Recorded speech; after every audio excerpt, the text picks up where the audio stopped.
Hi, I'm Paul Conrad, physiotherapist in the Westhill Physio Clinic, and today we're going to go through some ankle strengthening exercises.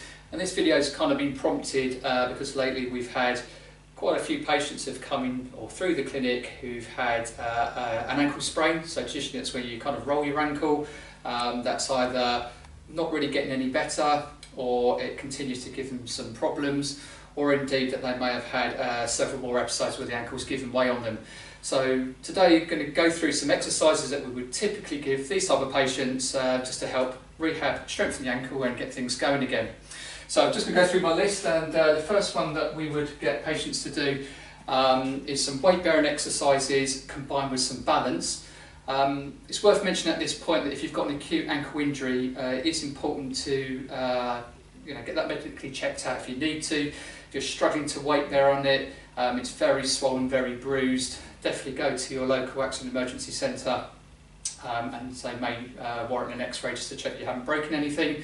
So once you get to the point where you can put some weight through the ankle, really what we want to do is try to load the ankle, get it stronger and get some balance going as well, so your ankle becomes a bit more stable. So the first one I'm going to start off by is combining some balance and strength. We're going to do a partial squat to start with. So for example, if my right ankle was my injured leg, I'm going to see if we can just stand on that injured ankle just like this to start with. And you can see already that your body's got to kind of compensate with the movements. So as I'm holding here, I'm just going to start gently dipping down and then pushing back up again. So this is just challenging the ankle just a little bit on a nice flat surface. And really what we're doing here is all your receptors in the ankle, so your connective tissues, your ligaments, your muscles, have all got little receptors in there that give feedback to the nervous system in the brain about what this joint is doing in space. And when you injure your ankle, that feedback mechanism is delayed. So what can happen is you could be walking along and something undulated, and if your ankle's not quick enough to react to a change in uneven surface, then it predisposes you to kind of roll and turn your ankle again. So that's the reason why we're doing some balance work. But of course, one of the best things we can also be doing is loading and strengthening the muscles as well. So exercise number one, partial squats. If you find this really difficult and you literally cannot put your weight on here for any length of time, it is okay just to very gently hold on something for light touch. But it's really important you kind of keep your foot relaxed. You don't have to hold yourself really, really stiffly.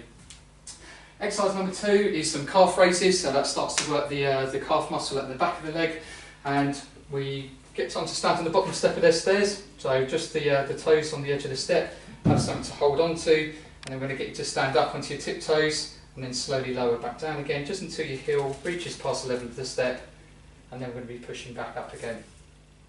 Okay, and then slowly down. Obviously getting stronger is all about increasing the load, so if you find this too easy or you're getting to the point where you can tolerate doing more repetitions, then if this, again, it was my right leg was the injured leg, I'd stand on my right leg and I'll do this going into a single leg and then slowly down. To begin to get some strength, nearly what we do with most of our patients, we explain that to get good strength gains, it's all about volume training to start with. So typically I'd give a patient 12 to 15 reps of this in 3 sets. Okay, exercise number three, we're going to do a single leg balance in a mini squat position. So again, similar to the first one, we're just going to get into a mini squat position, and you're literally going to just try and hold that position. And I aim to get my patients to try and do this for about a minute. If they can hold this for a minute, then obviously what you want to do is try and challenge your balance a little bit further. You could stand on a rolled up tail, you could stand on a cushion, something like that. You can practice moving your head around, etc., just to challenge the ankle a little bit more. Exercise number three is a runner's pose. So again, single leg stand, and what we're going to do is going to be moving the opposite leg into a running position, so bringing it up through here and then slowly back down again. Again, all the while just trying to keep your toe nice and relaxed on your right side as you do this. It's important with any of these exercises, if you experience any pain at any time, then obviously don't do that particular exercise. Next exercise we're going to do is hip abduction and adduction. So all the while the exercise at the moment, I've been working in a single plane of movement going this way, and now we're going to try and work the ankle into this movement as well. So it kind of works some of the muscles that kind of do this movement with the ankle. So I'm going to stand again on my injured leg. I'm going to bring my leg out to the side, and I'm going to slowly bring across the midline and back out again. So you find as you do this, this really kind of challenges your balance quite a lot. I tend to get patients to try and do most of these exercises if they can tolerate going for about a minute, if they can, or build up to a minute. But of course, if you find that you have to keep holding on every couple of seconds, then it's worth just having something just to hold on to for light touch. Next exercise, so these are those are some weight-bearing ones with some balance component. Then we also want to locally strengthen the muscles as well. And to do that, I recommend patients buy some resistance band.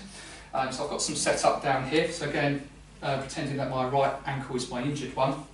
So if you get some of the resistance bands, they come in like a little loop like this, and you can attach that to something that's not going to move.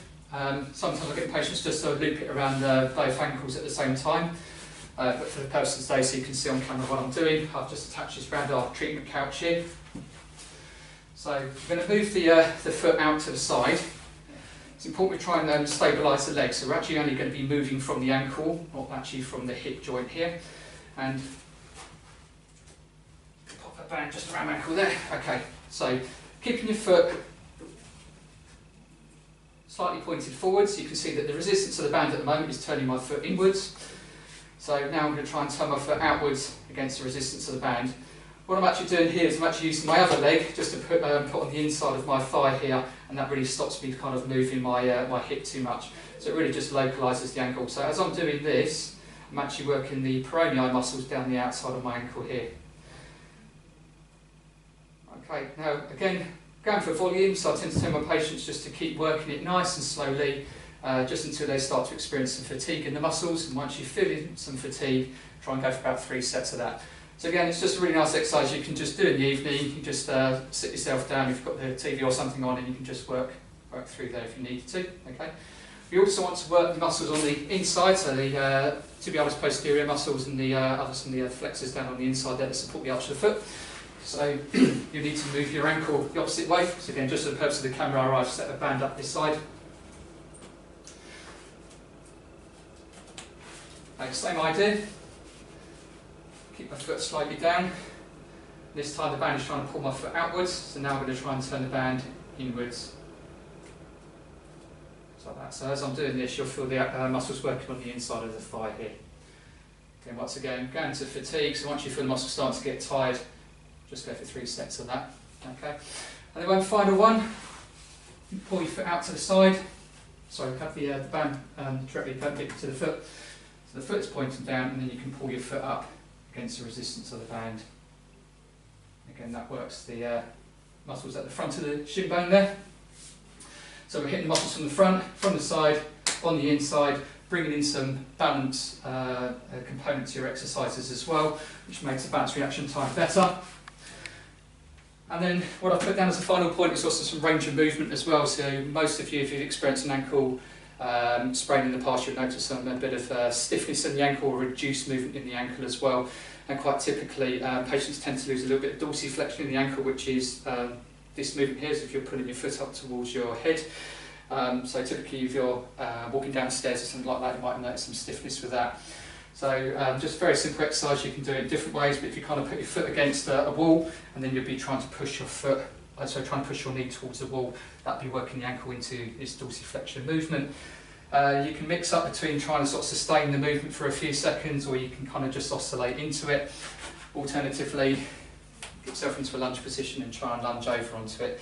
That's obviously a bit more of an intense range of movement exercise. So all of these exercises have got to kind of be governed within your capability and your tolerance as well. And if you experience any pain exercise, as I said, don't do it. Or if you're worried, then it's also worth checking out with either your healthcare provider, GP, or healthcare professionals such as physiotherapists, who can check that the ankles doesn't need any further investigation, and obviously we can make sure we write you an appropriate program. But if you just want to go ahead and you're not in too much pain, you just want to get your ankle a little bit stronger, a bit more reactive, you won't go too far wrong with some of these exercises. We talked about sort of trying to progress your exercises on a little bit, so as your ankle becomes more reactive and becomes a bit stronger, it's all about sort of challenging the load, so increasing the load with the exercise that you're doing, so put a bit more strength through the ankle. So you can do so with the calf raises. You could hold a weight, or you could put a backpack on with some books in it. So that increases the amount of body weight that you're trying to push up against. So some patients, I tend to try and do this in sort of 5-10 kilogram increments. So if you put something of that sort of weight in a backpack and do your calf raises with that, then obviously that will push the strength ahead for you. And one last exercise, I think, just to touch on again, I've got a little cross set up on the floor here. So we've been working on sort of singular movements with the ankle this way, and another way, just sort of challenging it a little bit more, is if you had an imaginary cross on the floor, what you can actually try and do is see how far you can kind of step forwards, step out to the side, step backwards, and step over this way as well. And you can obviously compare with your other side and make sure that you're going to get a similar range of movement with each one. So I hope that helps. These exercises are really, really effective. They will certainly get your ankle a lot stronger, and you normally find with most people a lot of continued swelling and pain or achiness or reduced exercise tolerance on the ankle is down to weakness a lot of the time.